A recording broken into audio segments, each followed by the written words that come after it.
The Sixers drop game one to the New York Knicks, 111-104. The Knicks now lead the series 1-0. How do you feel, Sixer Nation, after that game?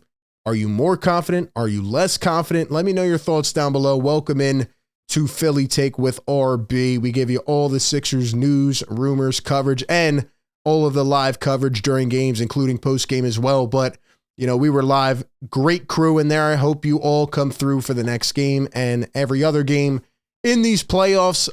Man, it was a wild ride. It was a roller coaster of emotions. You want to talk about the highs and the lows? We expected it for an entire series, right? But let's just talk about one game. This game had us all which ways trying to figure out what's going on and what is going to happen next. And you ask yourself coming into this series, one question above all else: what is the health of Joel Embiid's knee? Will it be able to give and take? You know, will he be able to move? If so, you're pretty confident, right, that the Sixers can get this win in the series. But if not, it's obviously going to be tough. And Joel comes out early in this game, and he drops 15, 2, and 3 in the first quarter. Matter of fact, he's dominating Isaiah Hartenstein and Mitchell Robinson and every other look that the Knicks are trying to throw at him. And the Sixers came out a lot more prepared in this game, but unfortunately, you get to quarter number 2, and Joel Embiid performs the one play that literally, I think, drops everybody's heart into their stomach. And you got to feel for this guy, right? He goes up for a self alley-oop, and he slams it down on Mitchell Robinson. And what happens? He gets injured. He re-aggravates that left knee. He's down on the ground. They're showing this picture of Embiid, and you're like, uh-oh. He looks dazed. He looks confused. He looks like, you know, he's done. He's limping off the floor, going back to the locker room. Uh-oh. And you're on a whirlwind of emotions, and somehow he ends up coming back out to play. And I'm happy for that. I think that's a positive. However, I will say down near the end of the game, it looked like he had no lift on his, shot, on the rebounds, and it looked like he literally hung on by a thread to stay in that game. And, you look at Joel Embiid, he's still dominated. He still had a really good game, 29 points, 8 rebounds, 6 assists, 2 steals. But now, after you don't get this win, and it felt like the game the Sixers should have stole. This is the game they should have won, and we will talk about why. But will Joel Embiid be capable of even playing next game, the game after? Will he be healthy enough? That is the frustrating part. And one stat that I want to look at here, shout out to Kevin O'Connor. The Sixers were trying to survive the non-Embiid minutes, and they were outscored in the second quarter 33-12. And as soon as Embiid went off the floor, and this reminded me a lot of prior years, the Sixers had no answer. In fact, they looked like JV players, like they've never played before. And we already know, the impact, the dominance that Embiid has. But again, on the rest of the team, it's crazy the difference with and without Embiid. And tonight, the Sixers were plus 14 in 36 minutes with Embiid. And without Embiid, they were minus 21 in 12 minutes. That just cannot happen. Other guys need to be able to step up. Now, who am I talking about? Joel Embiid, he had 29. Maxey, I thought, stepped up, had a big third quarter with, 12 or 14. Kyle Lowry had an amazing game. I thought he was huge in that third quarter to keep this team moving and keep them in it. And Lowry finishes with 18, 4, and 2. I really like the game he had tonight. That's why you go out and acquire a guy like Kyle Lowry. But the Sixers did not get anything else outside of them, right? Tobias Harris, 3 for 7 with 7 points, 9 rebounds, and 2 assists. Kelly Oubre, 10 points, 3 rebounds, 1 assist, 5 steals. And it just, again, was not enough without these guys. Now, when it comes down to Tobias Harris, we already know the consensus thinking on that, right? Like, you have to bench him. You have to get him off the floor. And a couple nights ago against the Heat, I was very confident. I was very happy that Nick Nurse stayed with Nico Batum. Now, Batum wasn't setting the world on fire by any means, but he is the better closing lineup option. And instead of going with Batum, you leave Tobias in, and it results in plays like this that literally cost you the game. Now, we'll talk about scheme in a second, but Brunson wings it, and Tobias gets lost on the floor to leave a wide open Anunoby 3. The possession before, Josh Hart gets a wide open 3. The Sixers have to defend on the perimeter, okay? A lot of people are arguing with me right now on Twitter, and they're going back and forth.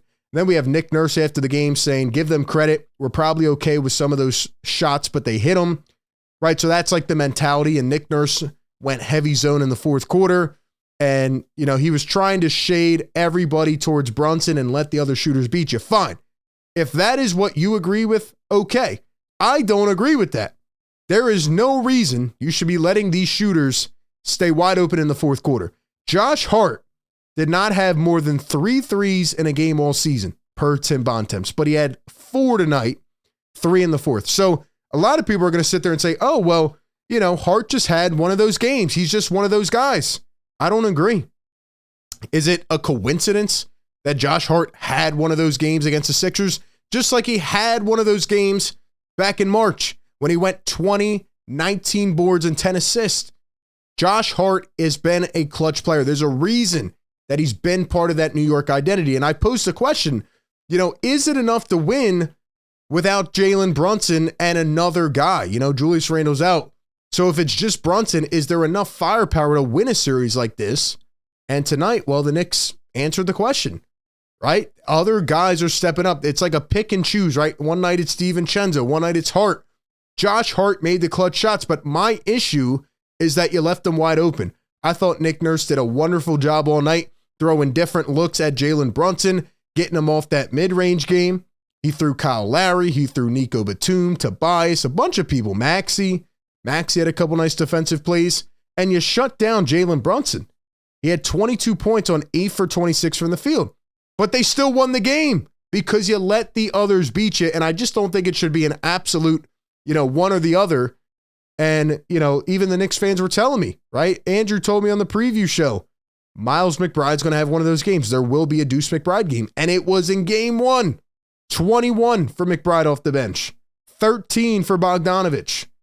I mean, come on, man. 42 points between 3 players off the bench for the Knicks, and the Sixers had 7 bench points. That cannot happen. They need guys to step up. Buddy Hield, 0 for 2 in 11 minutes.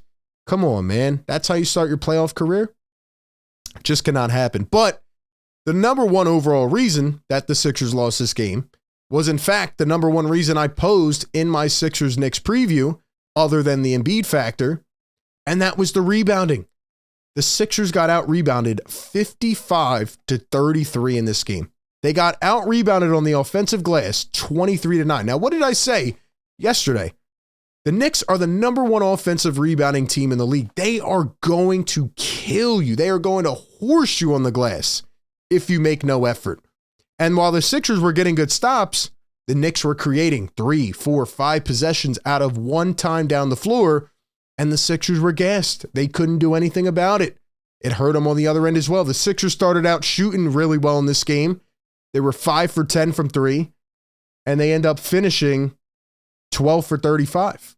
They went 7 for 25 the rest of the game. Their legs were tired. They were gassed, and they just could not keep up. And again, one of the main reasons is because a guy who you demand, that rebounding prowess from at the 4, Tobias Harris, even though he had 9 rebounds, just did not do it in crunch time. Tobias Harris had like 5 in the first quarter and then was nowhere to be seen the rest of the game. It's not only on Tobias, though. Like I said, Kelly Oubre defended well, had a really couple nice steals. He had 5 steals in this game, but a couple at the point of attack on Brunson. But I just feel like the Sixers have a gap when it comes to Tobias Harris. He's not the only reason they lost this game. But in terms of the scheme in the fourth quarter as well, I just did not agree with it. And I just don't like Nick Nurse, sticking with his zone coverage and keeping Tobias late in this game when it's obvious that it should have been Batum. And it does concern me a little bit moving forward, but I think the positive out of this game is that you know what the formula is, right? You know how to get at Brunson, and no, he's not going to play as bad as he did tonight, but you know how to attack Brunson now. And if you can take him out of the game, maybe you can kill that life source and try to win some of these games. But now I'm concerned about Joel Embiid's health, and I'm concerned about his injury. Because, like I said, down late in that game, Joel was doing everything he could. He was falling for loose balls and fighting Mitchell Robinson on the floor and doing all these things, but they needed more out of their other guys. Maxey gave you 33.